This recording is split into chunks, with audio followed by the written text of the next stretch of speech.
I was just rudely interrupted. Anyway, I'm doing a little shooting. There's a cache, which is actually nothing more than a hole in the snow over there. I hope I'm in frame here. I never know. Shasta, get out of the way. Dogs everywhere. Everywhere I look, there's dogs around here.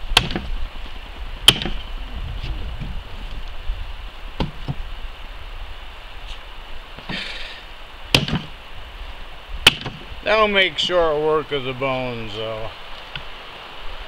These guys. You want one, Jackson?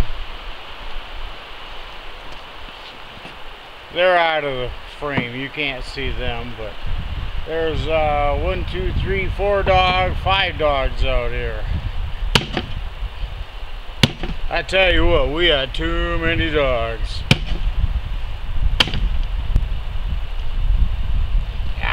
Can't get a solid hit in this wheelbarrow. And my camera, unfortunately, is laying on my chopping block. I didn't want to put it directly on the snow. I can't get a solid hit because I'm hitting the neck bone on top of a rib cage. But I suppose if I hit it hard enough, it'll work. Jackson, get out of there. You get one. Let's see.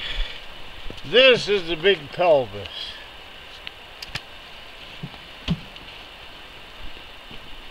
The lady we know who processes the deer, she's in Walloon Lake. I won't give her name for privacy reasons, but she's very good at processing. She can do something like a lot of old farmers that I could never do. I cannot separate the hindquarters at the ball joint.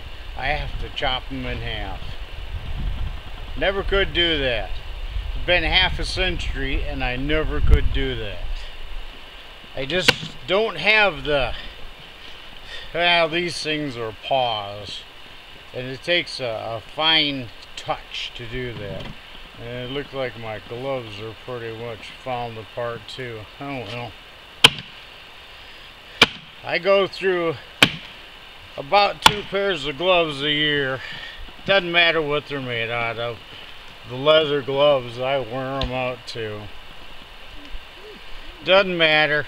I go through them pretty quick. Getting too old for this stuff, folks. I'm getting too old for it. I'm 59 years old, and I am too old for this crap. But I have no choice. We've been an animal rescue here, non-funded. We don't take any money from anybody because, you know what, donations don't come without strings. And we especially didn't need any help in raising our wolves. And the fact that we've had 3 generations of dogs now since we've been rescuing them, and they're all extremely healthy. Right up until something else kills them. Fortunately, we've never lost one to a car either. I'm pretty proud of that. We got a neighbor, had a neighbor about a mile down the road. People don't stay around here very long. This is a rugged life. But we had a neighbor down the road who lost 3 dogs in the time that we've had about 45 dogs come through here. And most of them, as you can see, they run free because they can't. We train them to stay out of the road. Now, unless your dog is retarded, you can teach your dog to do things like that. Stay out of the road. Stay away from cars. Most dogs are not stupid. Although I have had people many times over the years say, wow, I wish my dog would do what your dog would do. All the tricks, the crawling beside me when I was photographing wildlife, staying low. And I would tell them all the same thing. Your dog can do what my dog can do. You just haven't trained him. Spend the time with him. Don't tie him outside on a chain and expect him to have a college education. It doesn't work that way. It doesn't work that way with a child, and it doesn't work that way with a dog.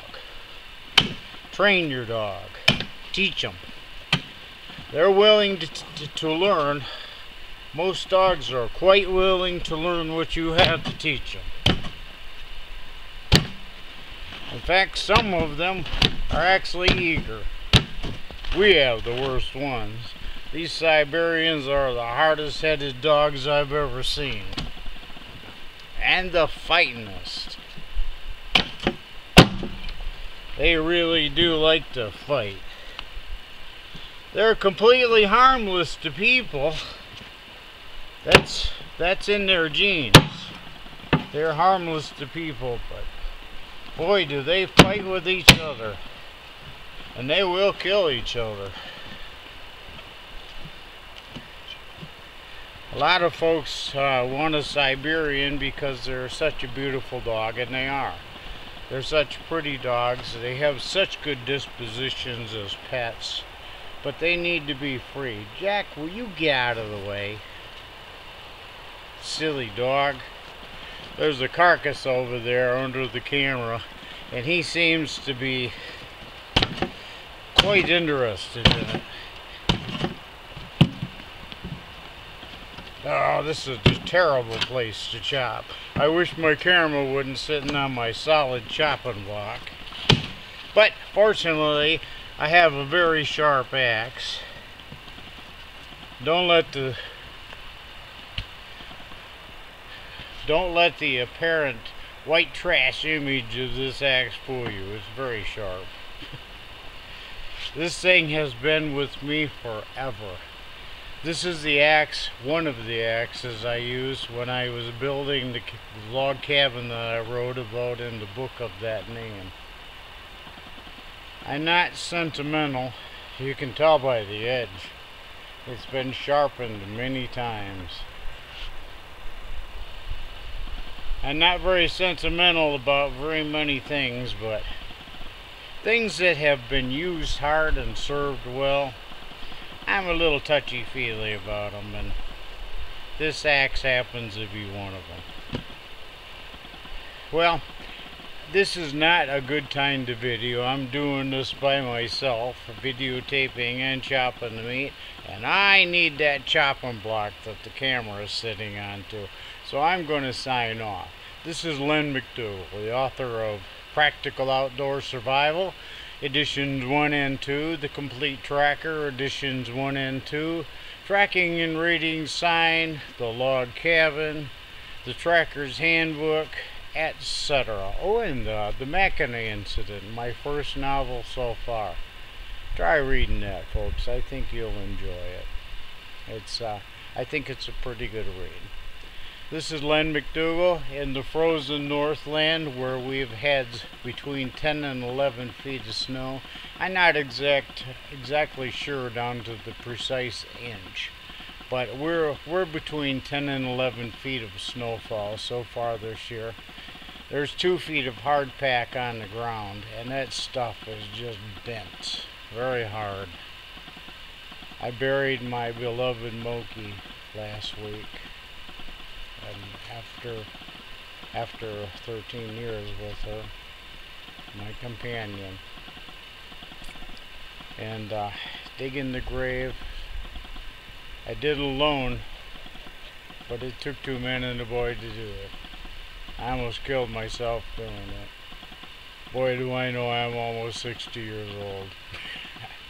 Anyway, this is Len McDougall. I got to get back to work chopping up this meat, so I hope you've enjoyed this video.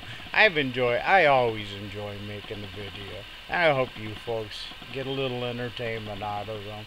If not,